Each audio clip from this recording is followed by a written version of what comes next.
கையெழுத்தாயிருக்கு. சரி, இப்ப அதனால உங்களுக்கு என்ன பிரச்சனை? ஒண்ணும் இல்ல, அங்க கஞ்சிக்கு இல்லாம யாரு கஞ்சிக்கு இல்லாம இருக்கா? ஊபியில போய் பாடுறா நாய. தமிழ்நாட்டுல என் கூட வாங்க, தமிழ்நாட்டுல என் கூட வாங்க, எங்க கஞ்சிக்கு வழி இல்லாம நாங்க அதெல்லாம் கிடையாது. 10 லட்சம் கோடி கடன் வாங்கி எங்க மேல கடனை கட்ட நீங்க பேசக்கூடாது. இங்க பாரு, மதுரையில என்னுடைய நண்பர் ஒருத்தர் யாரு போனாலும் எப்ப வேணாலும் சாப்பிட்டுக்கலாம். ஒரு காலத்துல நானும் போட்டுக்கிட்டு இருந்தேன். பொய் சொல்லாதீங்க. சத்தியமா பண்ணேன்டா. ஏன்டா நான் பொய் சொல்றேன்? டெய்லி நான் மத்தியானம் என் கட்சி ஆபீஸ்ல யாரு வந்தாலும் சாப்பிடலாம்.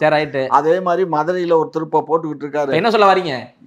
சாப்பாட்டுக்கு பஞ்சம் இல்லைங்கிறேன். இப்ப சோத்து பஞ்சம் இல்ல. கோவில்ல போய் பாருமா, எல்லா கோவில்லையும் மதிய சாப்பாடு இருக்கு. நீ ஒரு காசு யாரு வீட்டு காசு? மக்கள் காசு. மக்கள் காசு தான். எங்க காசு, உங்க காசு, உங்க அப்பா வீட்டு காசு. சார், கோவில்களே சரியா பராமரிக்கல அப்படின்ற ஒரு குற்றச்சாட்டு இருக்கு. இதுல நீங்க பராமரிக்கல. நீ போய் வேணா போய் கோவில் வழக்கமாத்த எடுத்து கூட்டு. அது அப்புறம் எதுக்கு சார் அறநிலைத்துறைன்னு ஒண்ணு இருக்கு? அறநிலைத்துறை பண்ணல நீ பாத்தியா?